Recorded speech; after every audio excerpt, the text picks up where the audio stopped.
नमस्कार दोस्तों, स्वागत है आपका एग्ज़ाम टिप्स चैनल पर। कैसे हैं आप लोग? आशा है स्वस्थ होंगे और पढ़ाई में व्यस्त होंगे।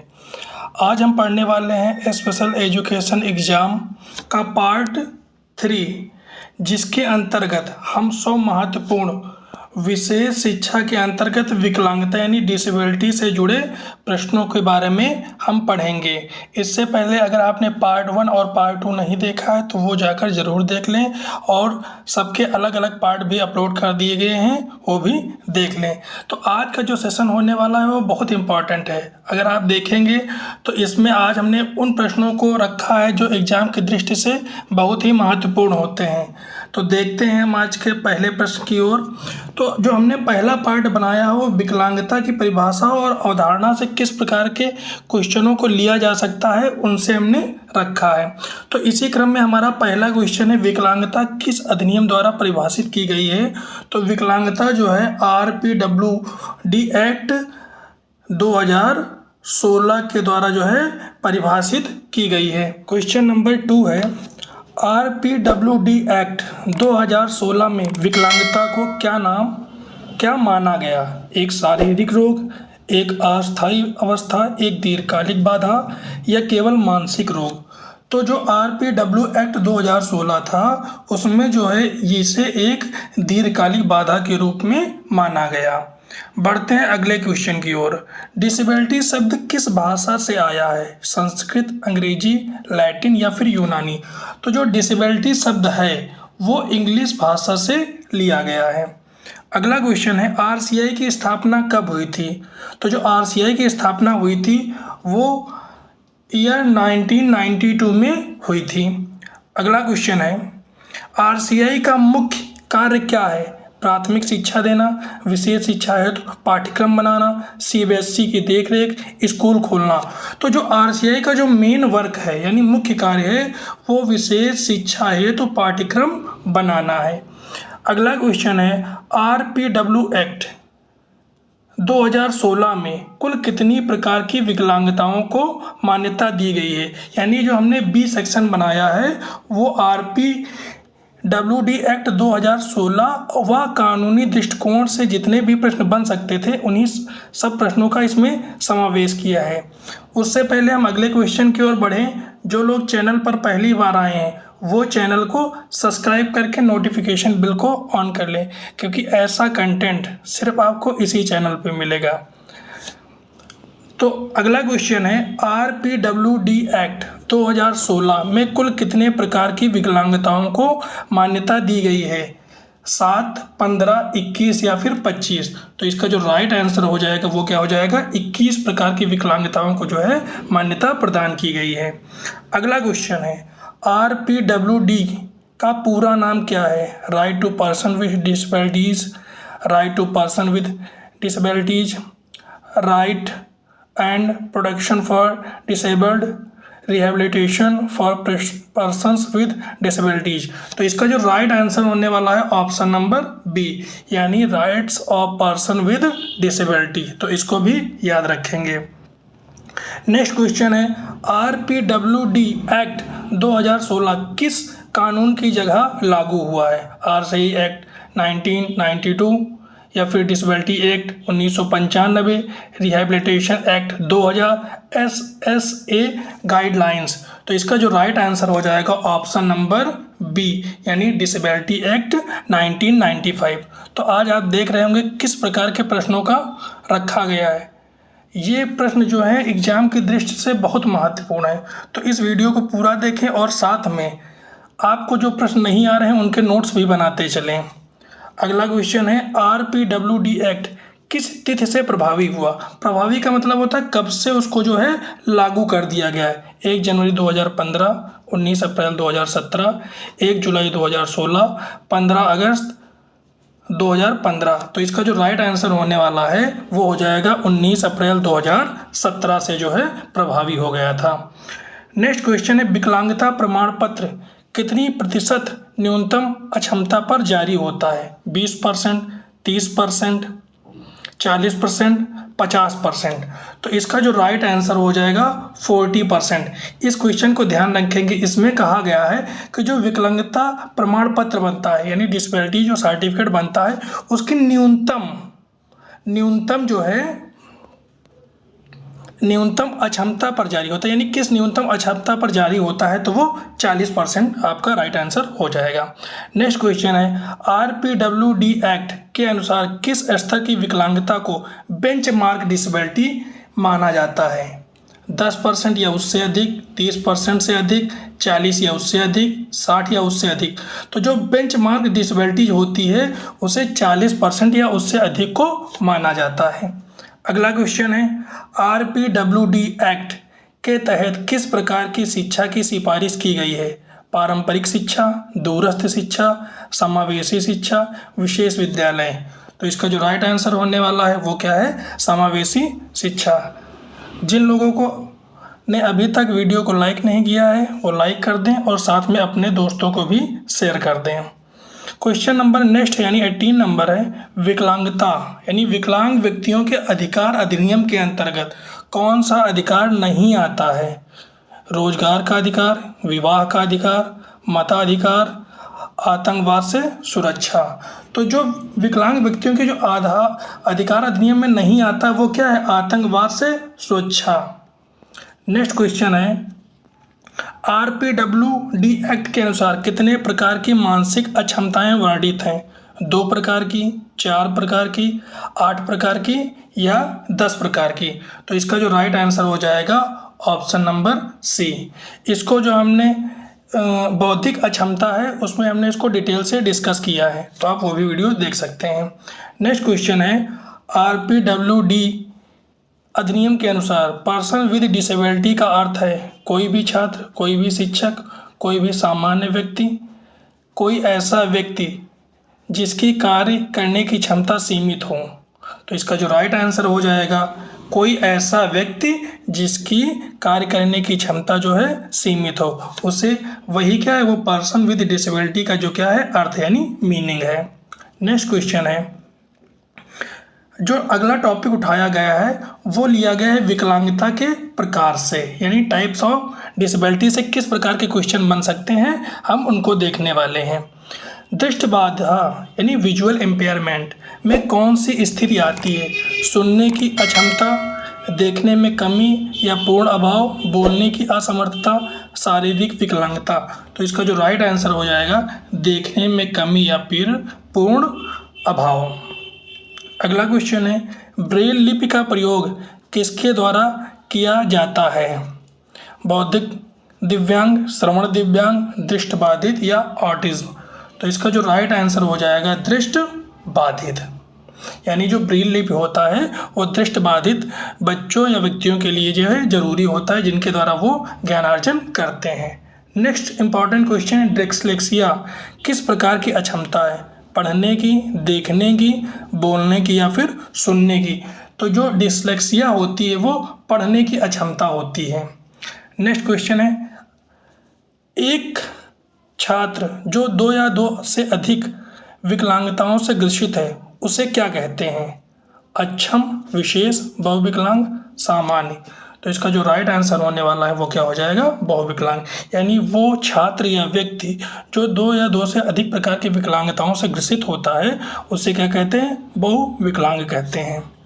नेक्स्ट क्वेश्चन है कौन सी स्थिति श्रवण बाधा में आती है? मूकता, पूर्ण बहरेपन की अवस्था, मानसिक असंतुलन, दृष्टि बाधा।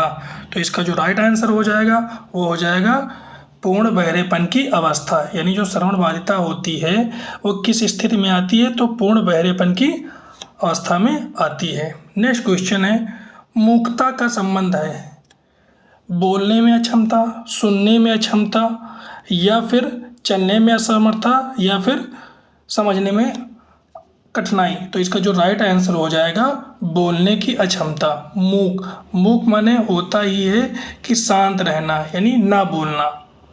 नेक्स्ट क्वेश्चन है स्पैस्टिक सेरिब्रल पाल्सी मुख्यतः किसके जुड़ी होती है? हृदय रोग, दृष्टि बाधा, स्नायु और पेशी की कठिनाई, भाषा समस्या।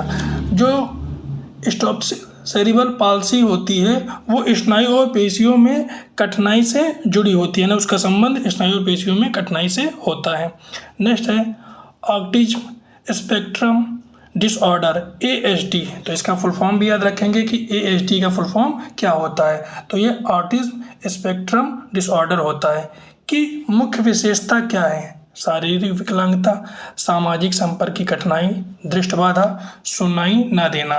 तो इसका जो राइट आंसर हो जाएगा सामाजिक संपर्क की कठिनाई। अगला क्वेश्चन है मानसिक मंदता को किस रूप में वर्गीकृत किया जाता है? शारीरिक विकलांगता, श्रवण विकलांगता, बौद्धिक अक्षमता और अस्थायी अक्षमता। तो इसका जो राइट आंसर हो जाएगा वो हो जाएगा बौद्धिक अक्षमता। नेक्स्ट क्वेश्चन है जो छात्र संकेतों की भाषा का उपयोग करते हैं वे प्रायः होते हैं। तो संकेत की भाषा यानी साइन लैंग्वेज। तो साइन लैंग्वेज कौन से लोग करते हैं? जो श्रवण बाधित होते हैं, यानी जिनको सुनाई नहीं देता है वो लोग संकेतों की भाषा यानी साइन लैंग्वेज का उपयोग करते हैं।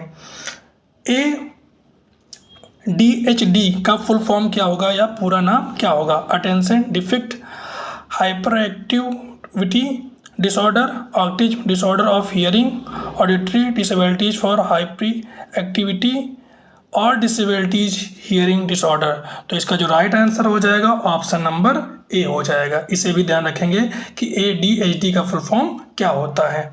नेक्स्ट क्वेश्चन है कौन सी अक्षमता मुख्यतः व्यवहार संबंधी कठिनाइयों से जुड़ी है? CP, intellectual disability, autism, learning disabilities. तो इसका जो राइट आंसर हो जाएगा ऑप्शन नंबर सी यानी ऑटिज्म। नेक्स्ट क्वेश्चन है लर्निंग डिसेबिलिटी को हिंदी में क्या कहा जाता है?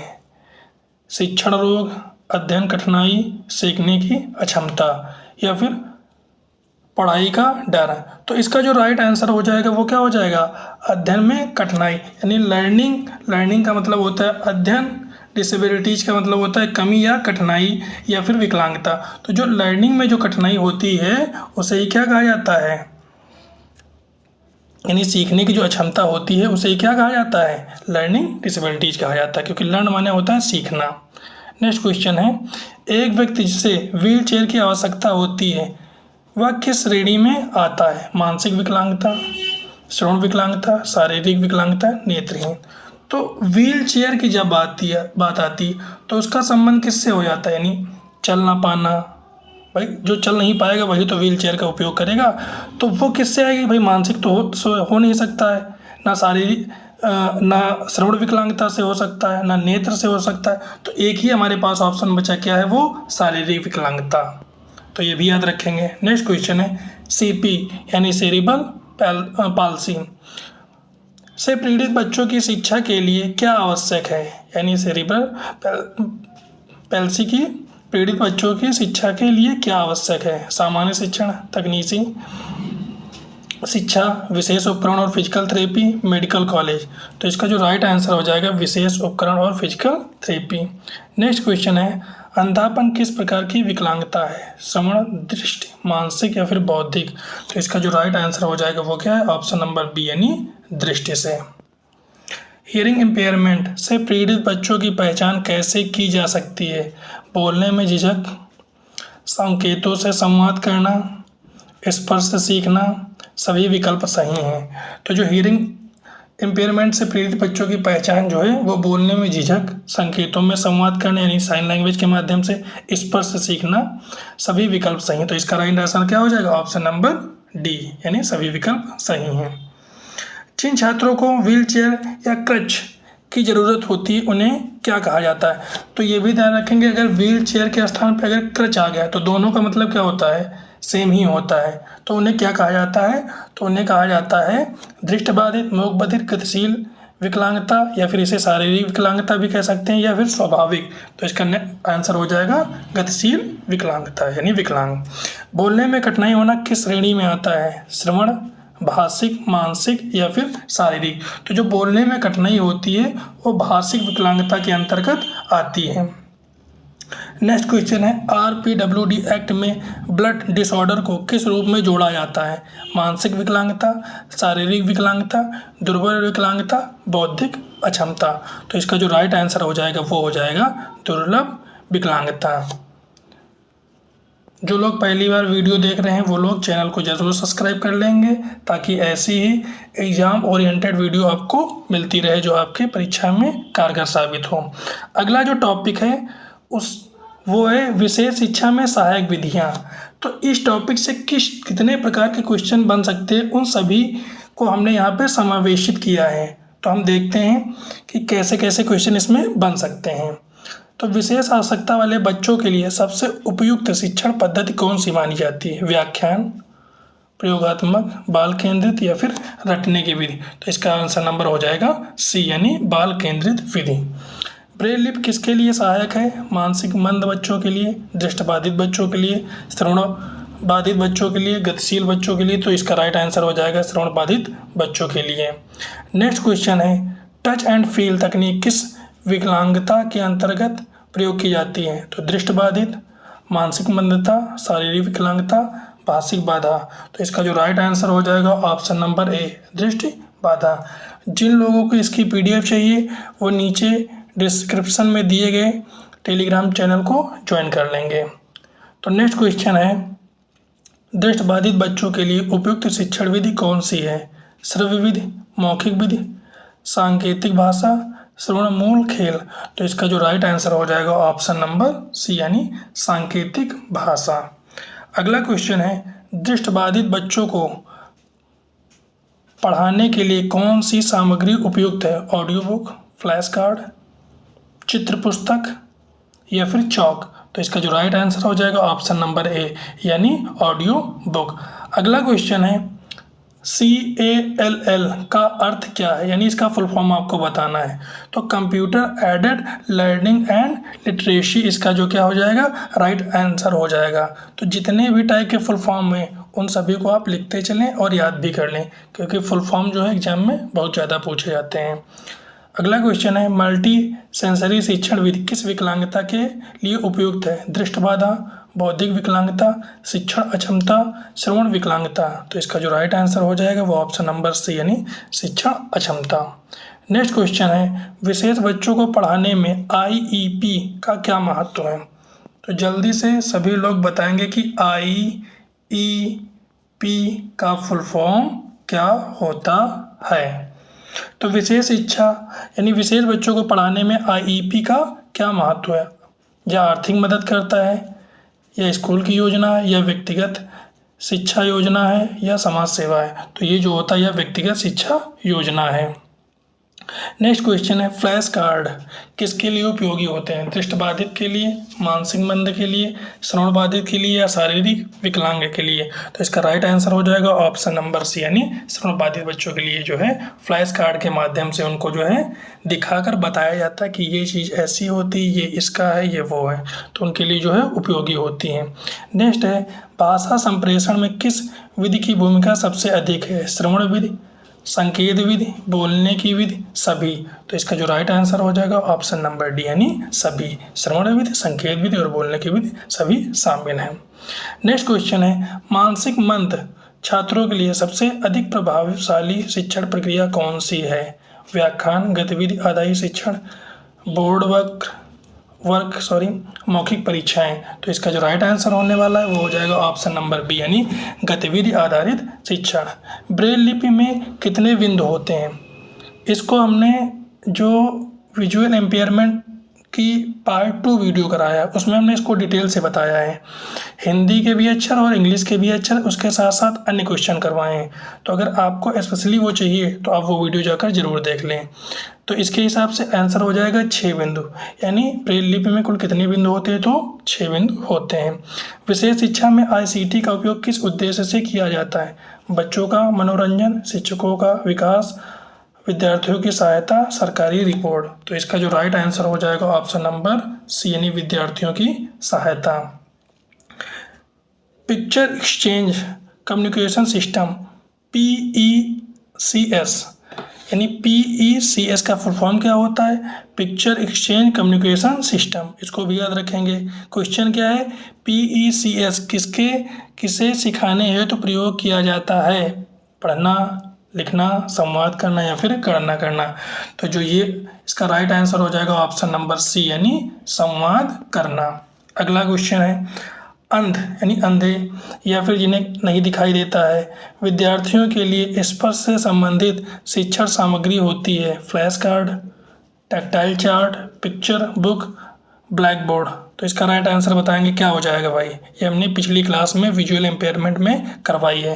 तो इसका जो राइट आंसर होने वाला है वो हो जाएगा option number B, tactile chart. और हमने उसमें दिखाया भी था ये कैसा होता है। नेक्स्ट क्वेश्चन है, श्रवण बाधित बच्चों के लिए कौन सा यंत्र उपयुक्त है? टॉकिंग वॉच, व्हील चेयर, श्रवण यंत्र या फिर ब्रेल स्लेट। तो इसका जो राइट आंसर हो जाएगा हियरिंग एड या फिर श्रवण यंत्र। AV एड्स का क्या अर्थ है? चिकित्सा उपकरण, श्रव्य दृश्य शिक्षण सामग्री, प्रशासनिक साधन, कंप्यूटर प्रोग्राम। तो AV जो एड्स होते हैं वो जो है दृश्य श्रव्य शिक्षण सामग्री का जो है उनका अर्थ होता है। डीएड स्पेशल एजुकेशन पाठ्यक्रम में बच्चों के मूल्यांकन के लिए क्या जरूरी है? सामान्य परीक्षा, सहपाठी मूल्यांकन, वैयक्तिक मूल्यांकन या फिर कोई नहीं। तो इसका जो राइट आंसर होने वाला है वो हो जाएगा वैयक्तिक मूल्यांकन।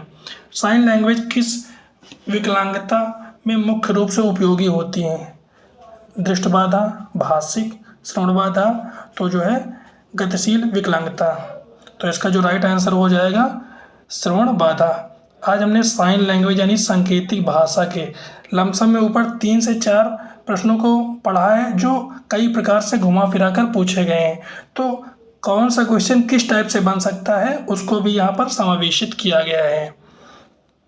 नेक्स्ट क्वेश्चन है, चित्र, नक्शे, वस्तु आदि का प्रयोग किस शिक्षण विधि से संबंधित है? मौखिक विधि, दृश्य विधि, श्रवण विधि या फिर मनोवैज्ञानिक विधि। तो ये हो जाएगा, इसका राइट आंसर हो जाएगा दृश्य विधि। अब हमने जो अगला जो टॉपिक उठाया है वो समावेशी शिक्षा उठाया है। अब समावेशी शिक्षा यानी इंक्लूसिव एजुकेशन में किस टाइप के प्रश्न बन सकते हैं और पूछे जा सकते हैं, उन सभी प्रश्नों को हमने यहाँ पर समावेशित किया है। तो हम बढ़ते हैं अगले क्वेश्चन की ओर जो 61 है। इससे पहले जिन भी दोस्तों ने चैनल को सब्सक्राइब नहीं किया है वो अपने एग्जाम टिप्स चैनल को सब्सक्राइब कर लें और जुड़ें। समावेशी शिक्षा का मुख्य उद्देश्य क्या है? सामान्य बच्चों को अधिक सुविधाएं देना, विशेष बच्चों को अलग रखना, सभी बच्चों को समान अवसर देना, परीक्षा में अच्छे अंक लाना। तो इसका जो राइट आंसर हो जाएगा समावेशी शिक्षा क्या होती है? तो सभी बच्चों को समान अवसर देना, वो चाहे विकलांग बच्चे हों या फिर नॉर्मल बच्चे हों। तो ये ध्यान रखेंगे। अगला इम्पॉर्टेंट, मोस्ट इम्पॉर्टेंट हम कह सकते हैं कि समावेशी की शिक्षा की अवधारणा को सबसे अधिक बढ़ावा किस अधिनियम में यानी किस एक्ट में दिया गया है? IT act 2009, PWD act 1995, RPWD act 2016, national education policy 2020। तो इसका जो राइट आंसर हो जाएगा ITE एक्ट 2009। इस राइट आंसर क्या हो जाएगा? Option number A. और ITE act 2009, PWD act 1995, RPWD act 2016, national education policy 2020, इन सभी को हमने डिटेल में बात की थी special education exam series part 1 में। तो अगर आप इन लोगों के बारे में समझना चाहते हो तो आप पार्ट 1 को एक बार पुनः देख लें और समझ लें। हम आगे बढ़ते हैं। समावेशी कक्षा में शिक्षक की भूमिका होती है केवल सामान्य छात्रों को पढ़ाना, दिव्यांग छात्रों को अनदेखा करना, सभी छात्रों की ज़रूरतों को ध्यान में रखकर शिक्षण देना, केवल पाठ्यक्रम समाप्त करना। तो इसका जो राइट आंसर होने वाला है क्या हो जाएगा भाई? ऑप्शन नंबर सी, सभी छात्रों की ज़रूरतों को ध्यान में रखकर शिक्षण देना। अगला क्वेश्चन है, समावेशी शिक्षा में सहायक तकनीकी का उपयोग किस लिए होता है? बच्चों को डरा कर पढ़ाने के लिए, दिव्यांग बच्चों की सहायता के लिए, अध्यापक का काम आसान करने के लिए, स्कूल की सजावट के लिए। इससे पहले भी हमने बताया कभी भी निगेटिव आंसर को सही नहीं माना जाता है। बच्चों के लिए हमेशा पॉजिटिव ही होता है, यानी जो पॉजिटिव ऑप्शन होगा या जिससे पॉजिटिव का भाव निकल कर आ रहा होगा वही सही है। अब जैसे इसमें दिया गया बच्चों को डरा कर पढ़ाना, ये कभी भी नहीं हो सकता क्योंकि ये निगेटिव है। भाई बच्चों को कभी डरा कर पढ़ाया जा सकता है, तो जो भी निगेटिव टाइप के आंसर होगी वो कभी भी सही नहीं हो सकते। ये भी एक तरीका हो सकता है ऑप्शन को एलिमिनेट करने का। तो इसका जो राइट आंसर हो जाएगा ऑप्शन नंबर बी, यानी दिव्यांग बच्चों की सहायता के लिए सहायक तकनीक का उपयोग किया जाता है। अगला क्वेश्चन है, समावेशी शिक्षा नीति का मूल आधार क्या है, यानी क्यों इसको लाया गया। समानता और समावेशन, भेदभाव, प्रतियोगिता, निजीकरण। अभी हमने क्या बताया था कि कभी भी निगेटिव आंसर यानी भेदभाव, यानी बच्चों में भेदभाव तो कभी सही हो सकता नहीं हो सकता, और निजीकरण ये भी नहीं हो सकता। तो इसका जो राइट आंसर हो जाएगा वो ऑप्शन नंबर ए हो जाएगा, समानता और समावेशन, यानी विशेष और सामान्य दोनों बच्चों को एक साथ पढ़ाना ही समावेशी शिक्षा का मुख्य उद्देश्य है। तो इस हिसाब से जो इसका राइट आंसर हो जाएगा ऑप्शन नंबर ए हो जाएगा।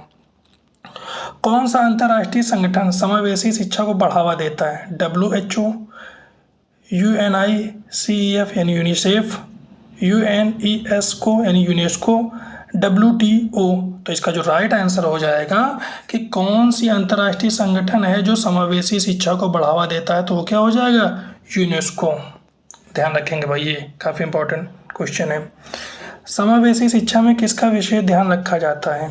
केवल पढ़ाई का, शारीरिक खेलों का, विविध आवश्यकता वाले बच्चों का, उच्च बुद्धिमत्ता वाले छात्रों का। समावेशी शिक्षा जो होती है उसमें जो है विविध आवश्यकता वाले बच्चों का जो है विशेष ध्यान रखा जाता है। समावेशी शिक्षा के लिए आवश्यक गुण नहीं है सहानुभूति, सहयोग, भेदभाव या फिर समर्पण। अब नहीं है तो जितने पॉजिटिव आंसर होंगे वो तो हो नहीं सकते। तो अगर हम ऑप्शन से समझें तो सहानुभूति है ना, तो ये तो पॉजिटिव आंसर हो गया। सहयोग ये भी पॉजिटिव आंसर हो गया। समर्पण ये भी पॉजिटिव आंसर हो गया। तो निगेटिव क्या है, भेदभाव। तो समावेशी शिक्षा में कभी भी नहीं हो सकता, यानी आवश्यक गुण नहीं तो क्या, भेदभाव। तो इस प्रकार भी हम आंसर को देख सकते हैं या ऑप्शन को एलिमिनेट करके देख सकते हैं। अगला क्वेश्चन है, समावेशी शिक्षा में बड़ी सिस्टम का क्या अर्थ है। दो बच्चों को झगड़ा करने देना, दिव्यांग बच्चों की मदद के लिए सामान्य बच्चों को जोड़ना, शिक्षकों को प्रशिक्षित करना या फिर प्रतियोगिता कराना।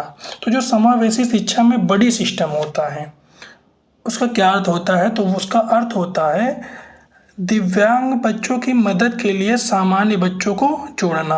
अभी हमने बताया था कि सामान्य जो शिक्षा होती है वो इसीलिए लाई गई है ताकि जो है विशेष और सामान्य बच्चे दोनों आपस में साथ में पढ़ सकें। समझ में आ गया भाई। बढ़ते हैं अगले क्वेश्चन की ओर। समावेशी शिक्षा में IEP का उद्देश्य क्या होता है। अध्यापक की वेतन वृद्धि, स्कूल की रैंकिंग, हर बच्चे में व्यक्तिगत आवश्यकता अनुसार योजना, बच्चों की समय सारणी बनाना। तो इसका जो राइट आंसर हो जाएगा ऑप्शन नंबर सी, यानी हर बच्चे की व्यक्तिगत आवश्यकता अनुसार योजना। क्वेश्चन नंबर नेक्स्ट है, समावेशी शिक्षा का सिद्धांत किस बात पर बल देता है। सामान्य पाठ्यक्रम यानी सभी के लिए, सबका साथ सबका विकास, उच्च स्तर की शिक्षा, सभी बच्चों को एक जैसी कक्षा देना। तो इसका जो समावेशी सिद्धांत जो है सबका साथ और सबके विकास पर जो है बल देता है। ऑप्शन नंबर 20 का राइट आंसर हो जाएगा। अगला क्वेश्चन है, समावेशी शिक्षा का मुख्य फोकस होता है अलग अलग स्कूल, एकल पाठ्यक्रम, समान अवसर, केवल विकलांग छात्रों की शिक्षा। तो इसका जो राइट आंसर हो जाएगा समान अवसर। समावेशी जो शिक्षा का मुख्य फोकस क्या होता है कि सबको समान अवसर दिया जाए, चाहे वो एक नॉर्मल चिल्ड्रेन हो या फिर कोई स्पेशल चिल्ड्रेन हो। समावेशी शिक्षा में कौन सा दृष्टिकोण लागू होता है। चिकित्सा आधारित, धार्मिक अधिकार आधारित, भाषा आधारित। तो जो समावेशी शिक्षा है उसमें जो है अधिकार आधारित जो है दृष्टिकोण लागू होता है। समावेशी शिक्षा में शिक्षक को किस प्रकार की योजना बनानी चाहिए। जटिल, सैद्धांतिक, छात्र केंद्रित और व्यावसायिक। तो जब भी कभी शिक्षक को किसी प्रकार की योजना या फिर प्लान को बनाना होता है तो वो बच्चों को केंद्र में रखकर प्लान बनाता है। तो इस हिसाब से इसका आंसर क्या हो जाएगा, ऑप्शन नंबर सी यानी छात्र केंद्रित। अगला क्वेश्चन है, समावेशी शिक्षा को लागू करने में सबसे बड़ी चुनौती क्या है? किताबों की कमी, शिक्षकों की कमी और प्रशिक्षण की आवश्यकता, बच्चों की शिक्षा, स्कूलों की ऊंचाई। तो इसका जो राइट आंसर हो जाएगा, शिक्षकों की कमी और प्रशिक्षण की आवश्यकता। अगला क्वेश्चन है, समावेशी शिक्षा में सहयोगी शिक्षण यानी को टीचिंग का क्या लाभ है? शिक्षक को अवकाश मिलता है, अधिक विषय पढ़ाए जा सकते हैं, विशेष और सामान्य दोनों शिक्षक साथ में पढ़ा सकते हैं, समय कम लगता है। तो जो को टीचिंग का लाभ होता है, इसका ये लाभ होता है कि विशेष और सामान्य दोनों शिक्षक जो है साथ में पढ़ा सकते हैं, यानी ऑप्शन नंबर सी। अगला क्वेश्चन है, समावेशी शिक्षा के अंतर्गत बच्चों के प्रगति का मूल्यांकन कैसे होना चाहिए? प्रतियोगी, तुलनात्मक, व्यक्तिगत यानी IEP पर आधारित, मानकीकृत। तो इसका जो राइट आंसर हो जाएगा ऑप्शन नंबर सी यानी व्यक्तिगत IEP पर आधारित।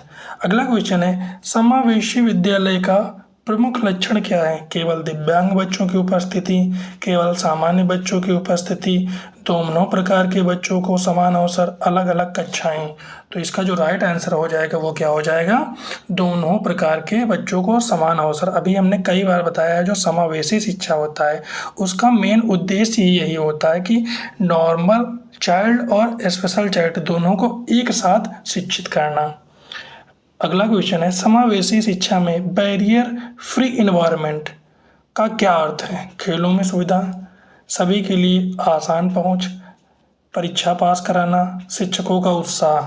तो इसका जो राइट आंसर हो जाएगा ऑप्शन नंबर बी, सभी के लिए समान या आसान पहुंच। अगला क्वेश्चन है, समावेशी शिक्षा को सुचारू रूप से लागू करने के लिए सबसे जरूरी क्या है? ऊंचा स्कूल भवन, प्रशिक्षण प्रणाली, शिक्षकों का दृष्टिकोण और प्रशिक्षण, बच्चों की गणना। तो इसका जो राइट आंसर हो जाएगा, शिक्षकों का दृष्टिकोण और प्रशिक्षण। यानी समावेशी शिक्षा को सुचारू रूप से चलाने के लिए सबसे जरूरी क्या है? शिक्षकों का दृष्टिकोण। यानी इसका कहने का मतलब ये है, वो चाहे स्पेशल चाइल्ड हो या फिर नॉर्मल चाइल्ड हो, शिक्षक की दृष्टि में दोनों को एक समान रखना, ताकि दोनों को अच्छे से एजुकेट या फिर पढ़ाया जा सके। और प्रशिक्षण, यानी अगर स्पेशल चाइल्ड को पढ़ाना है या फिर नॉर्मल चाइल्ड को पढ़ाना है, तो स्पेशल चाइल्ड को पढ़ाने के लिए एक स्पेशल प्रशिक्षण की ज़रूरत होती है, तो उसके लिए प्रशिक्षण भी जरूरी होना चाहिए। तो इसके लिए समावेशी शिक्षा को सुचारू रूप से चलाने के लिए जो है शिक्षा का दृष्टिकोण, यानी दोनों बच्चों को समान दृष्टि से देखना, और स्पेशल और नॉर्मल बच्चों को पढ़ाने के लिए प्रशिक्षण की भी ज़रूरत होती है। तो इस हिसाब से इसका जो राइट आंसर हो जाएगा वो ऑप्शन नंबर सी हो जाएगा। अब जो हमने अगला टॉपिक उठाया है वो नीति और अधिनियम से है। तो आपने ऊपर जो भी टॉपिक देखे होंगे और उनके से रिलेटेड जितने भी प्रकार के क्वेश्चन बनाए जा सकते थे, उन सभी का समावेशन किया गया है। इसी आधार पर हमने जो अगला टॉपिक उठाया है, जो काफ़ी इम्पॉर्टेंट है, नीति और अधिनियम, यानी जो पॉलिसीज़ और जो एक्ट बनाए गए हैं विकलांगों के लिए शिक्षा से संबंधित, वो कौन कौन से हैं और उससे कितने प्रकार के क्वेश्चन उठ सकते हैं, इसमें हमने इनका समावेशन किया है। क्वेश्चन में आगे बढ़ें इससे पहले जिन लोगों ने एग्जाम ट्रिप चैनल को नहीं सब्सक्राइब किया है वो सब्सक्राइब कर लें और वीडियो को अपने दोस्तों में भी शेयर करें। अगला क्वेश्चन है, यानी क्वेश्चन नंबर 81, दिव्यांग व्यक्तियों के अधिकार अधिनियम 2016 के तहत कितनी प्रकार की दिव्यांगताओं को मान्यता दी गई है? तो ये हमने कई बार बताया है, कई वीडियो में भी बताया कि इसको याद रखेंगे। जो दिव्यांग अधिकार अधिनियम 2016 है उसमें 21 प्रकार की दिव्यांगताओं को रखा गया है। क्वेश्चन ये बनता कि इससे पहले कितनी प्रकार की दिव्यांगताओं को मान्यता दी गई थी। तो जिन लोगों को पता है, हमने कराया भी है, वो लोग इसका आंसर कमेंट में ज़रूर दें। अगला क्वेश्चन है, RCI का पूरा नाम क्या है? Rehabilitation council of India, research council of India, resource centre of India, या फिर रिहैबिलिटेशन कम्युनिटी ऑफ इंडिया। तो इसका जो राइट आंसर हो जाएगा rehabilitation council of India. Next question है, RCI की स्थापना कब हुई थी? 1985, 1992, 1995 या फिर 2000। अगर आपको याद होगा तो शायद पहला या दूसरा क्वेश्चन यही कराया गया था कि आरसीए की स्थापना कब हुई थी, तो 1992 में हुई थी, इसको याद रखना। सर्व शिक्षा अभियान की शुरुआत कब हुई थी, 2000, 2001, 2003 या फिर 2005 में। तो कब हुई थी भाई, 2001 में। अगला क्वेश्चन है, RPWD एक्ट का पूरा नाम क्या है। जितने भी फुल फॉर्म हैं उनको आप अलग से लिखकर जरूर याद कर लें, क्योंकि फुल फॉर्म जो होता है किसी भी एग्जाम की दृष्टि से बहुत महत्वपूर्ण होता है। ये तो स्पेशल एग्जाम है तो इसमें फुल फॉर्म का ज़्यादा वेटेज रहेगा। RPWD जो एक्ट होता है उसका जो फुल फॉर्म होता है person with disabilities. Next question है, RPWD एक्ट 2016 ने किस अधिनियम को प्रस्तावित किया था। ITE act, PWD act 1995, mental health act, NEP 1986। तो इसका जो राइट आंसर हो जाएगा PWD एक्ट 1995 ने को जो है RPWD एक्ट 2016 ने प्रस्तावित कर दिया, यानी उसके स्थान पर उसमें कुछ नियम बदल कर जो है उसको क्या कर दिया गया है, RPWD एक्ट 2016 बना दिया गया है। अगला क्वेश्चन है, RPWD एक्ट 2016 के अनुसार शिक्षा का अधिकार किस प्रकार के बच्चों को प्राप्त है। केवल सामान्य, केवल विकलांग, सभी बच्चों को, केवल ग्रामीण बच्चों को।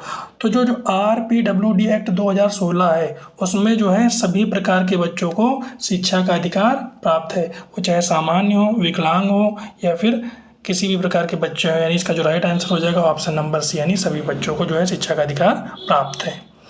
RCI अधिनियम का उद्देश्य क्या है। दिव्यांग जनों के लिए कार्यक्रम चलाना, विशेष शिक्षकों को मान्यता देना और नियमन करना, बच्चों को सहायता देना या फिर सरकार को सुझाव देना। तो जो RCI अधिनियम का मुख्य उद्देश्य है वो क्या है, विशेष शिक्षकों को मान्यता देना और नियमन करना। NIOS किसके लिए वैकल्पिक शिक्षा प्रदान करता है। प्रतिभाशाली बच्चों के लिए, दिव्यांग छात्रों सहित सभी के लिए, केवल वयस्कों के लिए, केवल ग्रामीण क्षेत्रों के लिए। तो इसका जो राइट आंसर हो जाएगा दिव्यांग छात्रों सहित सभी के लिए।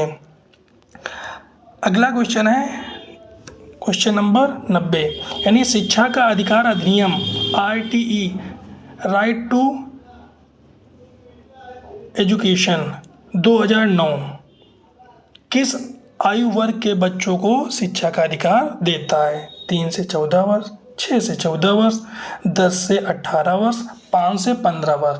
तो इसका जो राइट आंसर हो जाएगा कि RTE जो है एक्ट जो है 2009 वो किस आयु वर्ग के बच्चों को जो है शिक्षा अधिकार देता है। तो 6 से 14 वर्ष के बच्चों को जो है वो शिक्षा का अधिकार देता है, यानी निःशुल्क शिक्षा का अधिकार देता है।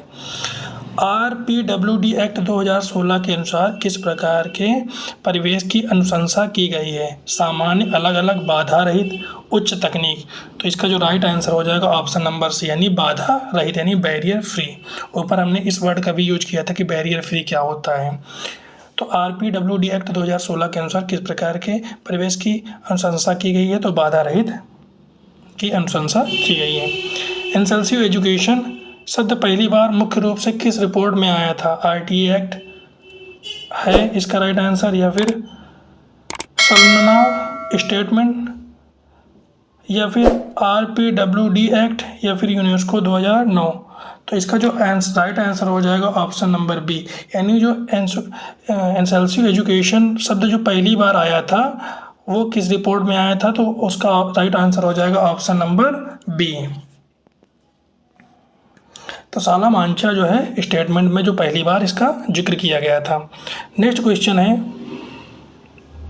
राष्ट्रीय शिक्षा नीति 2020 का मुख्य उद्देश्य क्या है। शिक्षा का निजीकरण, समावेशी एवं सामान्य शिक्षा, उच्च फीस, विदेशी पाठ्यक्रम। तो राष्ट्रीय शिक्षा नीति 2020 है उसका मुख्य उद्देश्य है समावेशी और समान शिक्षा। तो इसको भी याद रखेंगे। अगला क्वेश्चन है, समावेशी शिक्षा को सबसे पहले भारत में किस योजना के अंतर्गत बढ़ावा मिला। NEP 2020 या फिर IEDC। अगर इसके हम फुल फॉर्म की बात करें, integrated education for disabled children, या फिर SSA सर्व शिक्षा अभियान, या फिर DIET योजना?